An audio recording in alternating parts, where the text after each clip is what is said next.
Well, the 2022 governorship election in Ekiti State holds on Saturday, and the usual anxiety about election days come to the fore: insecurity, thuggery, and vote buying. Well, ahead of the exercise, stakeholders have been warned against vote buying and related anti-democratic practices that militate against our march to smooth democracy. The Independent National Electoral Commission, INEC, for once, has vowed to collaborate with the Economic and Financial Crimes Commission, EFCC, the Independent Corrupt Practices and Other Related Offences Commission, ICPC, and security agencies to tackle vote buying and other election-related vices. The Deputy Inspector General of Police, Johnson Kokuma, has also said that the police is ready for any untoward situation. Well, we wish the electors in Ekiti State a happy time, but first let's look at all the issues around what could result in a smooth electoral process. Well, Judy, the day is just 24 hours away from now. Ekiti State will provide a great test for what we're going to do in 2023. But of course, the issue of vote buying is becoming an ugly phenomenon that's now holding back our electoral process. How did we get here? Yeah, honestly, it will be dishonest to say it's only recently that politicians began to buy people's votes. But what is opposite, what is clearly the truth is that in recent times, politicians have taken irresponsible behavior of inducing voters with money to giddy heights. In the 80s and the late 70s, yes, politicians would try to induce voters with money back then, but it was not very rampant. The pain that I feel has to do with the fact that it now looks inconceivable for us to do an election without politicians sharing money, without politicians sharing bills of cotton to women, without politicians even sharing foodstuff to people. You see, even Gary, sachets of Gary will be given to people. Sometimes, right on the queue on election day, brazenly politicians and their agents and even security operatives will be giving people money to vote for particular candidates. I saw a video from somewhere in the Northeast where a politician gave money to a police officer, and that officer was sharing the money to people on the queue. Of course, the way our election cubicles are designed, you could use giraffe method to determine who somebody voted for. So what those thugs do, what those agents do, is to not just give you money, but to monitor who you voted for. They are not just going to waste their money, they will monitor who you voted for. Because it's designed so it's not so high, the cubicle is not high enough, so they can sometimes see if they made up their minds to find out. Follow. Yes, they can sometimes see who you voted for. So it has literally come to stay. It has become part of the political culture here for people, for politicians to buy people's conscience on election day. And what started as the Bofunwako Sebe in Ondo State has now become a national phenomenon. And to the mortal shame of our country, this thing is getting worse. My main concern is not just that is happening, but it's getting worse. We have almost even legalized it. Because if we have not legalized it, by now, people should be scared of giving money to people on election day to vote for them. But how many people have we made examples of? And once you don't make examples of people who trample on our laws, things will get worse. That's what we are saying. Okay. The easiest thing to predict is that the election tomorrow is going to be heavily monetized. Politicians, as part of the preparation for elections in our country, now devote far more money now to buying votes. They even start early. In the US and the UK, you have what they call the get out the vote. The get out the vote helps them tremendously to win elections because they have volunteers who will be going from house to house to get people out to vote. Because some people are lazy, they register for election, but on election day, maybe it's too cold, they feel weary, they feel weak. But the get out the vote volunteers help them, to encourage them to go and exercise their franchise. But in our country, they now enter people's houses for the purpose of slipping money into their hands. Not simply to encourage them to slip money into their hands. Okay. BKO will still come back to how all this is playing out. But let me come to Adekunle Yusuf now. It all started like what a politician called stomach infrastructure. During the campaign then, sharing rice, bags of food and all that. And at that point in time, nobody was seeing it as a big deal. But now it has become a brazen act of circumventing the electoral laws, where even on election day, you are being canvassed through monetary inducement to vote for a particular candidate or political party. All this, over the years, where have we embraced this sad reality, and how have we encouraged this over the years? Stomach infrastructure, just as you said. But the man who propounded this theory of stomach infrastructure came into office through that avenue, 2023, and we all saw it. Saw the needs of the people. They needed water. They brought in tanks, carrying water, free, kerosene, before you know it. But that was a phenomenon that was not new to us. But it wasn't at a magnitude that is extremely corrosive to our collective aspiration. Now, I don't think there is any gain we have made in our electoral process. What we've recorded are, I don't want to say intractable problems. Because when it comes to vote buying, people think it's just on the election day, you go to the polling booth, you induce people, you give them this and that. No. From reports we've seen in Ekiti, even weeks before the election, people go door to door, house to house, campaign. And people use that avenue to buy votes ahead. That now we have become so smart, negatively smart, to the extent of buying votes ahead of the day. Then our electoral process, the real soul of any democracy is that system that produces candidates. You call it primaries.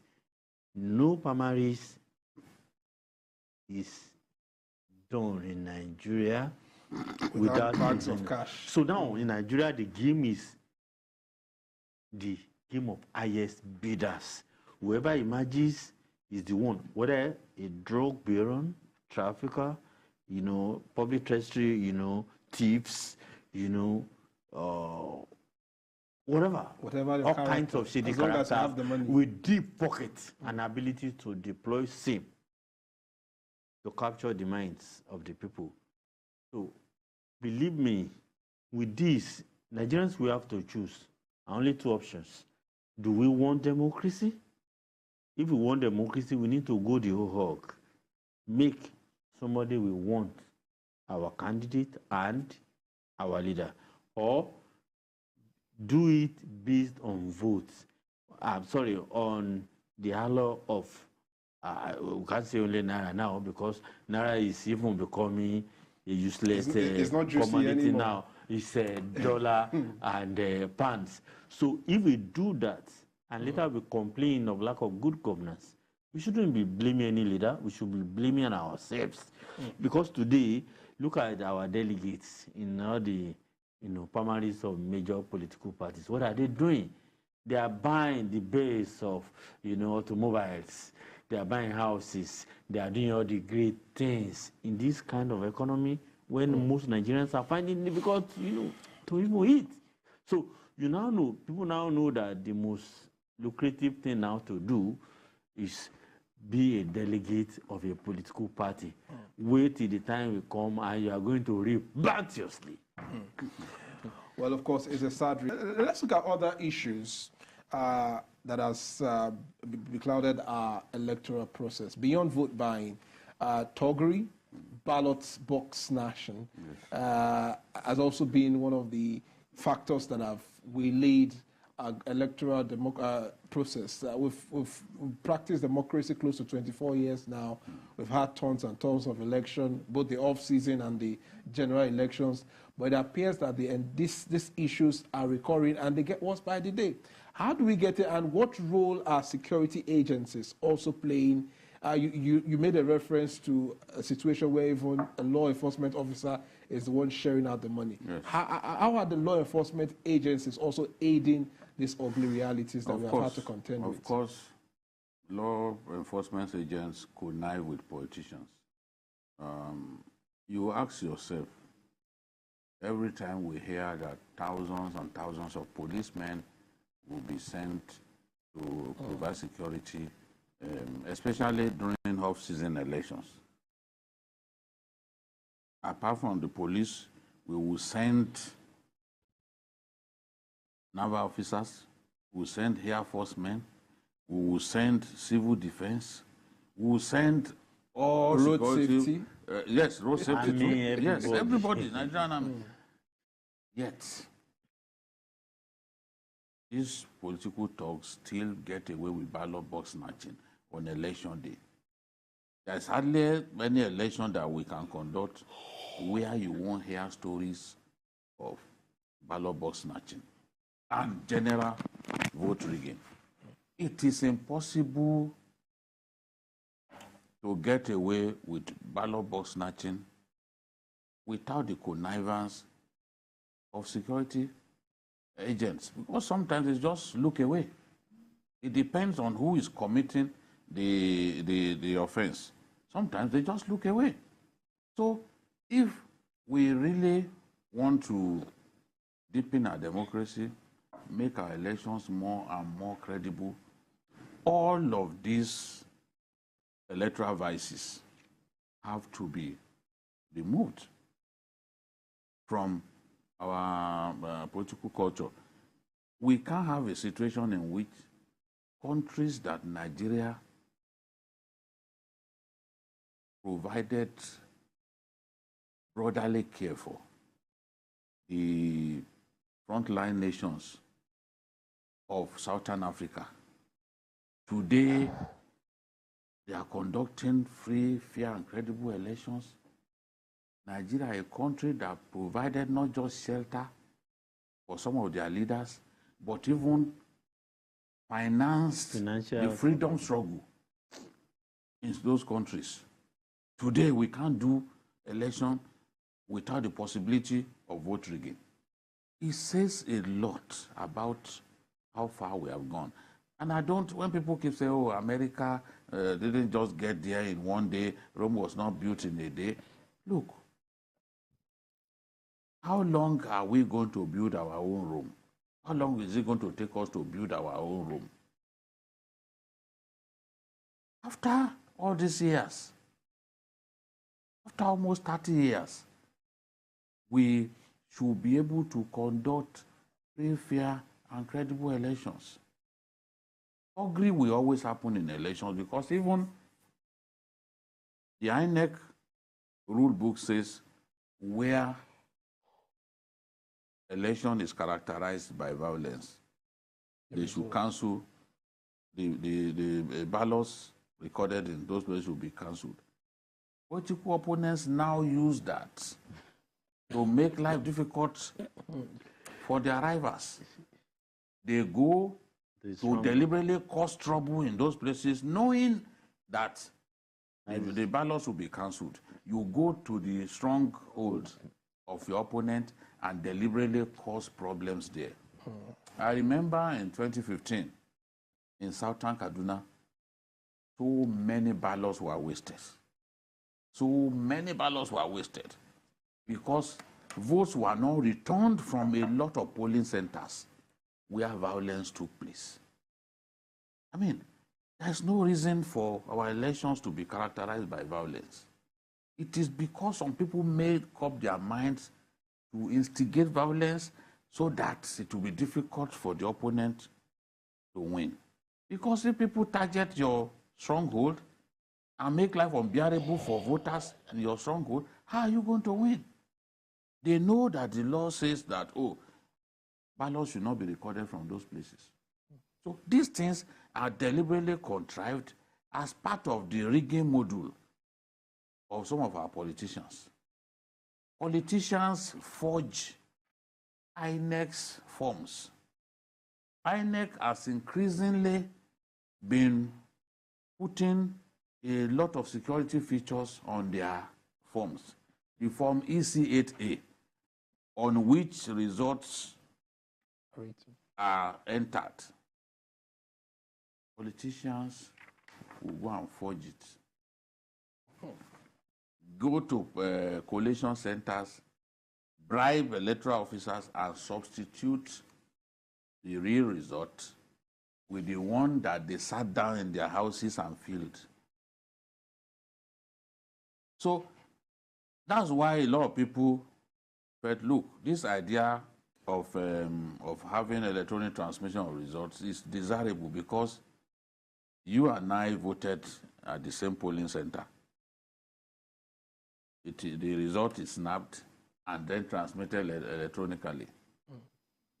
That way, the fear of INEC staff being hijacked on the way to the collation, the local government or state collation centers and have their results substituted will not happen. Everybody will have it. You saw, we used it in Ondo, we used it in Edo, and it worked fine.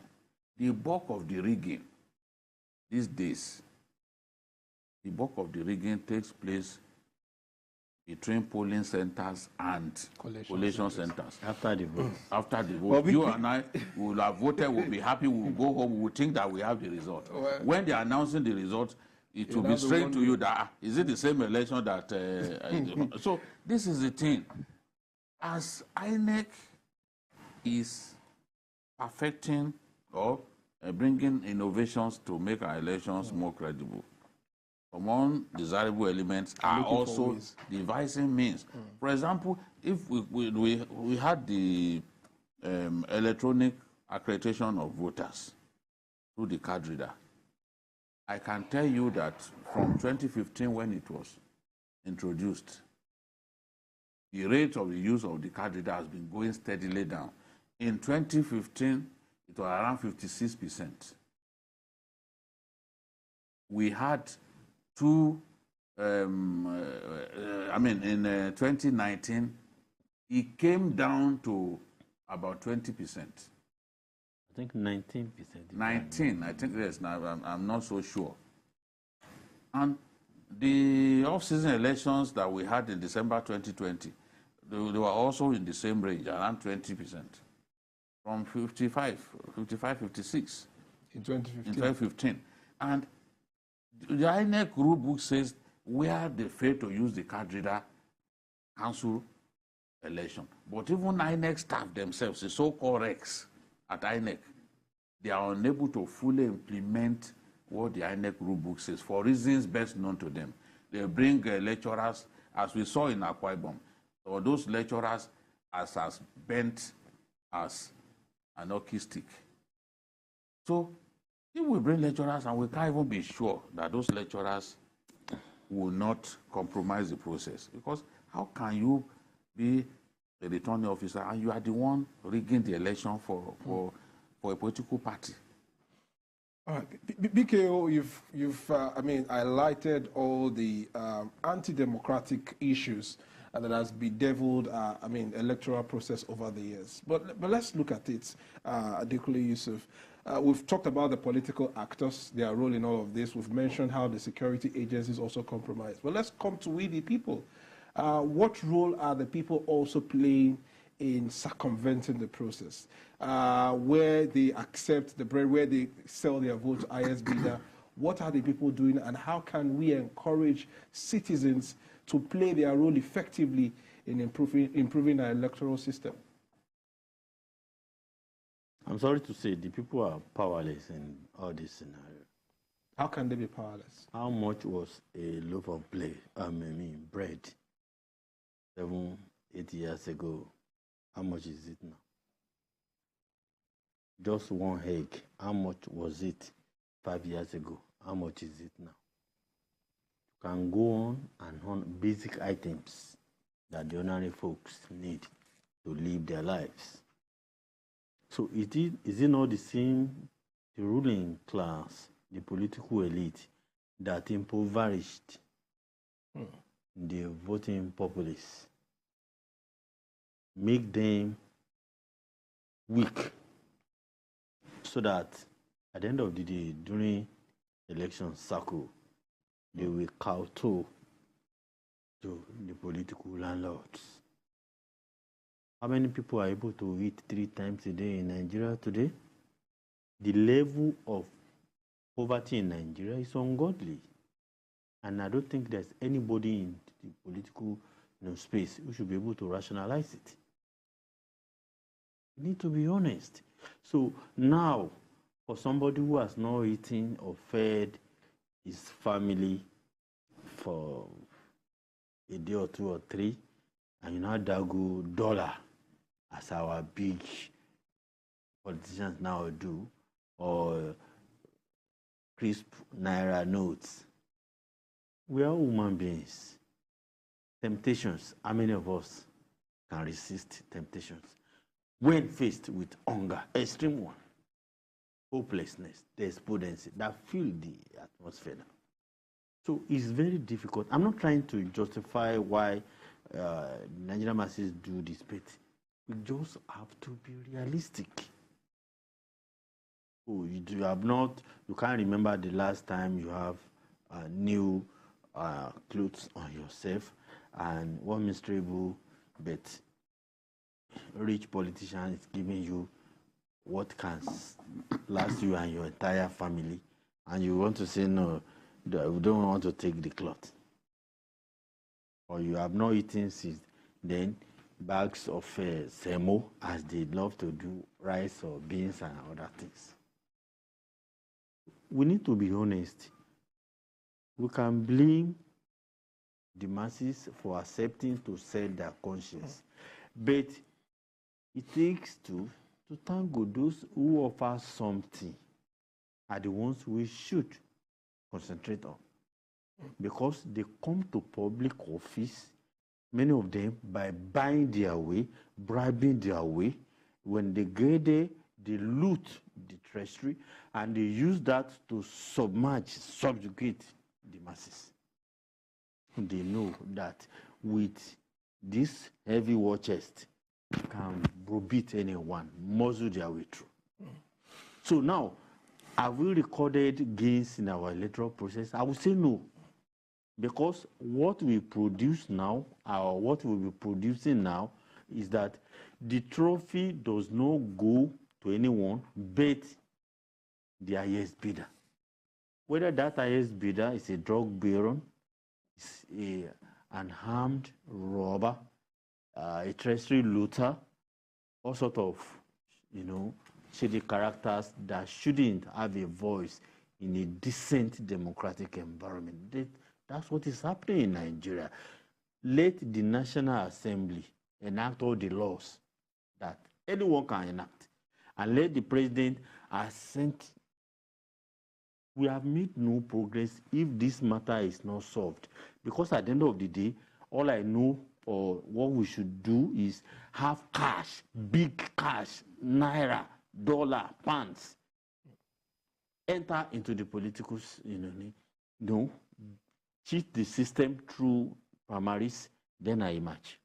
That's the first stage. The second stage, face the masses as a Muslim man with cash, bribe them, win election. At the end of the day, I will recoup my investment. So that's what our space has become, is a space where the highest bidders rule. It's not good. I don't know the best way to go about it, because in any society where these things start, I don't know of any society where we have this kind of thing at this magnitude. And I'm afraid. It's really. I don't think of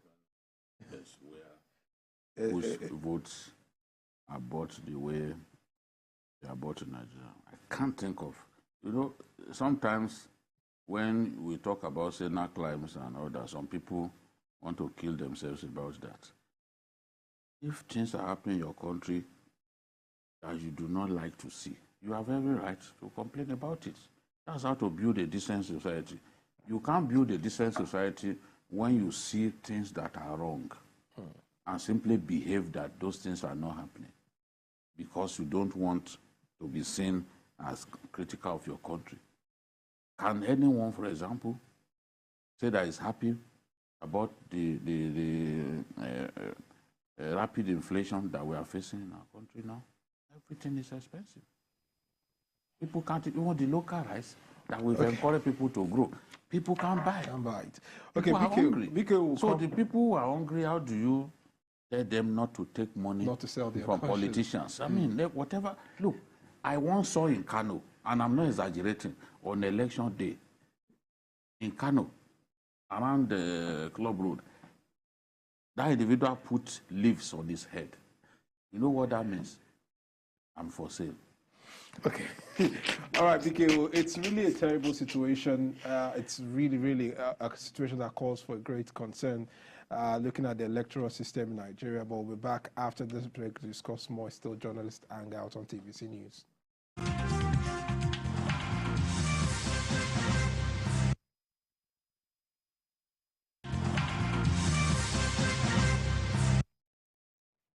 Welcome back. It's still journalist Hangout on TVC. Welcome to the program. We're discussing the election in Ekiti State. We're looking at the issues that have set our electoral process back in Nigeria in the last 2 decades or more.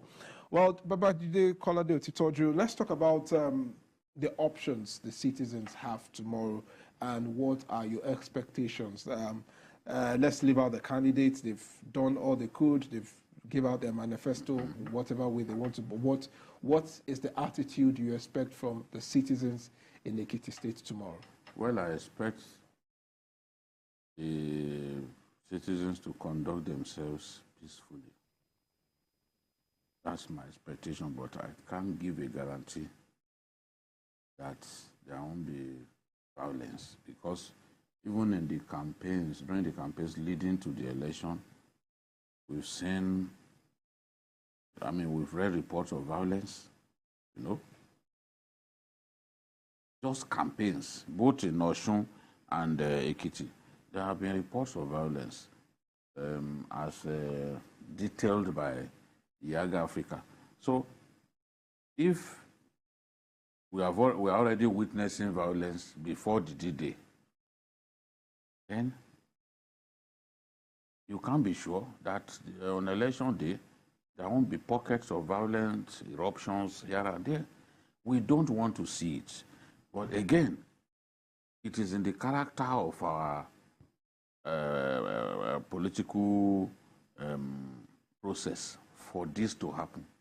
Even during registration of people, you can experience violence. Those people registering for the election, you can experience violence. So people's billboards get violated, get destroyed. Is still part of what we see that show that we are still backward democratically. My own concern is that with every passing election, we don't seem to want to discard these aberrant behaviors that we see. I call them aberrant behaviors because in other climes, apologies to those who don't like it when we say in other climes, but you will keep hearing it. In other climes, they don't break people's heads on election day. Elections in some countries are just like carnival. People will be happy that, yeah, as voters, at least once a year, this power comes to us. We reserve the right to remove anybody who has not served us competently from office. So the voter expresses joy on election day, the kind of joy that he doesn't experience on normal days, because that's the day when he uses the power in his hands, as the power to vote people into office or even remove. If our electoral process does not improve, if our elections don't become more and more credible, we won't be able to produce quality leaders. We could produce quality leaders in snatches. We could produce quality leaders by chance or fortuitously. But only credible elections that put power firmly in the hands of the ordinary voter can deliver good governance on a consistent basis, can deliver the right people to serve us. Because when people realize, when people in government realize that they can be removed if they do not serve the people, they can be kicked out of office if they fail to work for the people, they will sit up and begin to work for us. And you will begin to see progress, real progress. Look at Botswana. It's an African pride. You can't go and rig an election there. I mean, don't even talk about it. How come here we still rig elections? Look at South Africa. I like giving the example of Ghana. I like giving the example of what happened at Nelson Mandela Bay during the municipal elections in South Africa. Nelson Mandela Bay is where some of the biggest heroes of the apartheid struggle were raised. But the NLC was defeated in the election. And they didn't rig it. They didn't say because, oh, we are the ruling power, we are the dominant power here, therefore we will not accept the result. They were defeated. They took it on the chin. That's the way it should be. What we keep seeing is, in a given state, the ruling party wants to use every means possible to retain power. That is not good for anyone. If it keeps happening, we will not improve. Absolutely. Well, in wrapping up with the elections in the Ekiti State, Adekunle Yusuf, how will the elections in the Ekiti set the tone for the general elections? We're just about 6-8 months away from the 2023 elections. The political process already on, parties already choosing their candidates for all positions. But the Ekiti elections, and maybe by extension the Osun State election, can be a litmus test for how ready we are for that 2023 general elections. What are your expectations from the part of the electoral umpire, INEC? What are the measures you're expecting that they should put in place which can be tested with this election? And for the security agencies as well, what are the things you expect, and how can this election be a litmus test for what we should expect in the 2023 elections? Well, in the last year we had an election in our state. Despite reports of vote buying, lots of money, but there was a community. They said no. We would vote according to our conscience. Ekiti is a land of, they call it a land of honor. And if I'm to say, the most educated state in the country, not just in the Southwest. I don't know of any state that has produced more enlightened minds, you called professors, than Ekiti. I want them to set the example, set the tone that the desperate politicians will always be around, the money bags will always be around, but we, the people, will know what we want. I'm not saying people should collect their money or whatever, but they should vote according to their conscience. Whether that conscience aligns with the candidates from the ruling party or any of the opposition party, they should decide. Shouldn't let any big man, any political landlord, any money bag decide for them. I would be extremely happy if Ekiti, where they tout themselves at Uleye, that is kind of honor, if they can set the tone tomorrow so that Osun can follow, and from there we set the pace for the entire country. Absolutely. Well, let's remind our viewers that TVC News will have a full comprehensive coverage of the elections in Ekiti State on Saturday. That's tomorrow. So join us from 7 a.m. in the morning when the accreditation of voters starts. TVC News have a panel of analysts who will be reviewing events. We have our correspondents on ground as well across the state to give you updates from Ekiti State as the election progresses. Well, it's still TVC journalist Hangout. We're back with more after the break.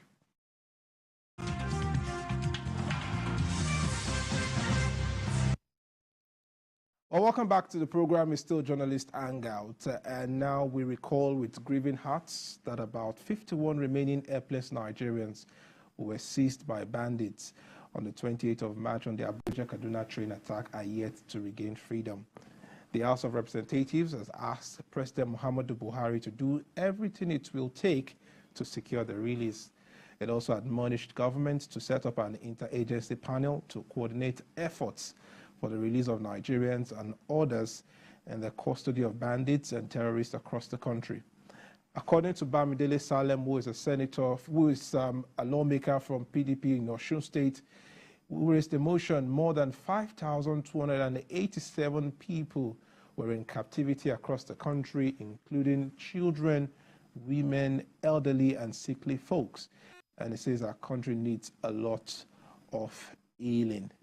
BKO, this is a sad issue. As we talk about politics and all that we want to do about nation building, some of our citizens, some of our compatriots are in bondage, and they are facing death every day, not knowing what could happen. 51 passengers, who all they did was just board a train from Kaduna to Abuja, and they ended up in captivity. What more can the government do to secure the release and to secure the release of others still in captivity? Yeah, the government needs to do a lot more. You see, when government said it will not negotiate with bandits, terrorists, it wasn't a bad idea. But what is the option? If you have zero tolerance for bandits, and you will not negotiate with them and terrorists on any account, are you capable of protecting your people? Do Nigerians feel secure in their country? How many cases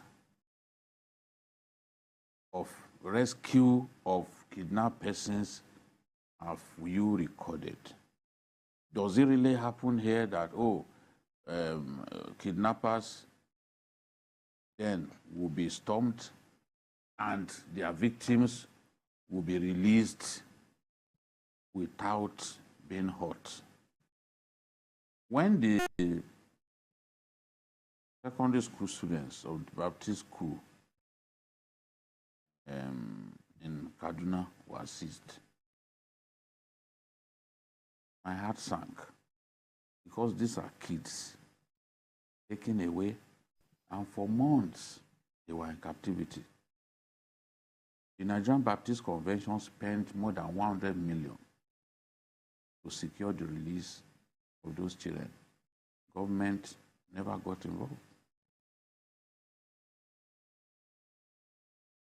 The same thing is true of the families of the victims of the attack on Greenfield University, also in Kaduna. Those university students were kidnapped. Some of them were killed and raped because one of the bandits arrested said they first raped them before taking their lives. What did we see? Some parents sold their houses. They had to raise 80 million. These days we talk about money being paid as ransom to bandits as if it's just chicken change. 100 million, 120 million gets paid to bandits in our country. And because bandits feel that somehow they will bring the money, you can't tell them they don't feel like giving up banditry. They don't feel like giving up kidnapping of innocent people. You heard what the prelate of a Methodist church said. 100 million, again, 100 million. It has become such a big business in our country. Government doesn't appear to know the extent of this problem. You know, we have been talking about this for long. Some people simply ignored us. They called us names. But see where we are now. When I warned that Boko Haram had moved into the Northwest, somebody went on social media and was abusing me when I said that the kidnap of government secondary school, Kankara boys, was masterminded by Shekau. They called me names. They said, no, Shekau has been restricted to the Northwest. Today, the same government is the one announcing to us, once there's an attack, they are the first to tell us that, oh, it must have been Shekau's people, it must have been ISWAP, it must have been Boko Haram. Look at what happened in Owo. We are being told, even before thorough investigation, that it must have been ISWAP. Oh, but we were trying to deny before that ISWAP had indeed spread its tentacles beyond the Northeast. When we leave a problem unsolved and continue to live in denial, when we continue to live a lie, the scope of the problem gets expanded. The enemy begins to feel that it's unstoppable. Just any interview, I don't know if you speak Hausa or you understand a bit of it. Reach out for an interview conducted by Bello Turji, the bandit leader, you know, straddling the Katsina and Zamfara area. He speaks with authority. He boasts. I was telling someone about even Dogo Gide, who controls the Niger state area and some parts of... So they have their enclaves. Every bandit has its own area. If they don't do that, they will be constantly killing one another. They still kill one another, but because you have your own area, so you don't want to cross. The bandit leader in the Shimfida area, Jibia area, is a man called Dangote. I once interviewed some of his men. He's still there in Shimfida, but now very ruthless. 2 times now he has killed Nigerian soldiers. And they've not taken his head. Ideally, when you kill a soldier, they should be able to bring your head on a platter. But that has not happened. So when Truji and Dogo Gide are boasting, is something that can make you shed tears, that bandits are speaking like they own our country. Dogo Gide was told, he told someone to go and bring 700 million. The guy said, where am I going to get it? He said, the government has got money. I said, nobody can raise this kind of money. He said, well, I am the Lord of the forest. And I'm saying, go and bring money. That's where we found ourselves. They speak, they do interviews, and they are even behaving like they can't be touched. Okay, BK, let me bring in Adekunle Yusuf at this point. How did the Nigerian government become so helpless in a situation where they should be at the forefront of resolving? I mean, the Constitution says the primary duty of a government is to ensure the security and welfare of its people. If the Nigerian government is failing in that responsibility, or as it is finding it difficult to perform that responsibility effectively, where did we get it wrong, and what can be done at this point in time to ensure that further damage is not done to the little peace that we have in the country? Has tried and tried and tried all its best in the area of security crisis. But the best has been woeful, abysmal failure. And I think those in government know too. So it's not that somebody is being unfair or somebody is being unnecessarily critical. No. Nigeria has never been this unsafe. In its history, it has never been this bad. But what do we do? What you see from government, I will do this, we will do that, or they send condolence messages. And I think those even in public office should be ashamed of, when you do the same thing repeatedly, endlessly, you should get, bored. But that's what is happening. To me, I don't know what they can do other than we just try and pray and expect maybe the next administration will be able to handle the situation better.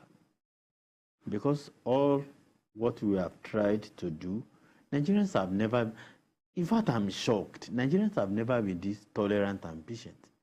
But President Muhammadu Buhari, I see him as the luckiest president we've had in recent memory. Nigerians are so patient, maybe because they love him too much. They are so tolerant, so many things happening now. But they kept quiet. So what we should do now is maybe we take it from the next administration. We need to look deep. Many of the crises here, the ones from the side of the government, we should think about our border policies. Our borders are too porous. We are not safe in Nigeria. People should know that the bulk of Nigerian borders are not protected. Two, we should think about our security agencies. Some of them are sympathizers of these criminals. Those who are not sympathizers, how much of care do we give to them? That's one. Then three, Nigerians have never been this poor in their lives.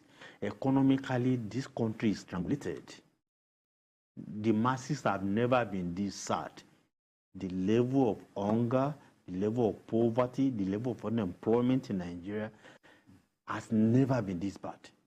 So we need to solve all that, because you want to solve security crisis, you must think about the economy. It will be extremely difficult, if not totally impossible, for anybody to lure you into busy doing positive things than to start holding clandestine meetings to do have negative things against anyone or your society. So if we go to a level that many Nigerians are positively engaged, you get my point? Then you go deeper, the policies of government.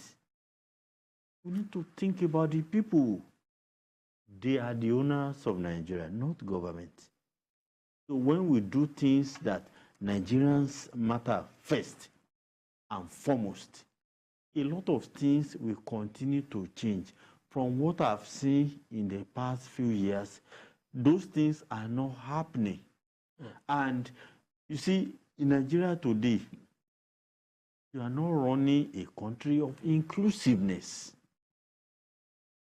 What am I saying? When a section of the country or some section of the country are crying of marginalization, come on, in this age and time, what you should do is to bring everybody on the table. Everybody has his or her positive, energies to contribute. Let's bring stuff on the table. Then we harness the best aspects of every group. Okay. That is not happening in Nigeria. Well, of course, that's a journalist hangout where you will bring all the issues and, of course, lay it on the table for you, our viewers, to make sense of it all. As we wrap up on the show today, find out what's from you, BKO, on the elections. Yeah, it's been a frenetic campaign for the three dominant parties now. Three dominant parties, because SDP has come into the game, and people are talking about it. So I expect a very interesting election. Okay. All right. Interesting election. Find out what from you, Let the people's will prevail. Okay, of course, like we said earlier, TVC News will give you a comprehensive coverage of the elections. Just join us throughout tomorrow as we open our studios from 7 a.m. to capture all the moments from the governorship election in Ekiti State. That's all on Journalist Hangout this Friday. And join us on Sunday from 1:30 p.m. to 3:30 p.m. for a robust package of Journalist Hangout on Sunday. We are also on YouTube at youtube.com/TVC Nigeria. I'm Emmanuel Akindobo. Enjoy your weekend and God bless Nigeria. Bye for now.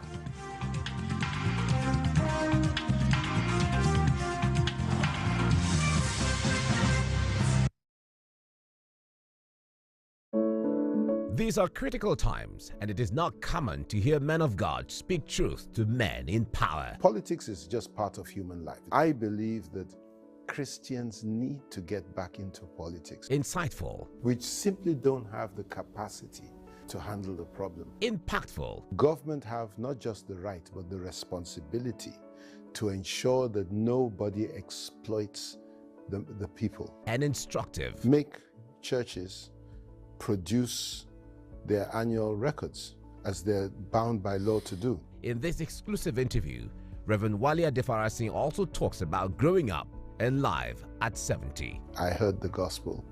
I gave my life to Jesus Christ. This was in 1985. Journalist Hangout, exclusive with Wale Adefarasin, this Sunday, only on TVC News.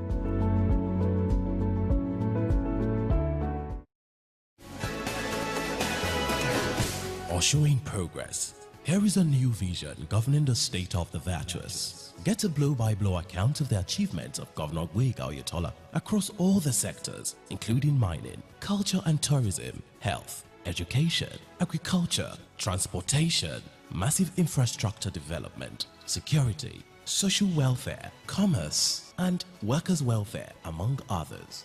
This new vision has brought accountability, boostful healthcare, good road network, thriving economy, free surgical mission, and much more. Follow Governor Gwega Oyetola as he delivers on his promise to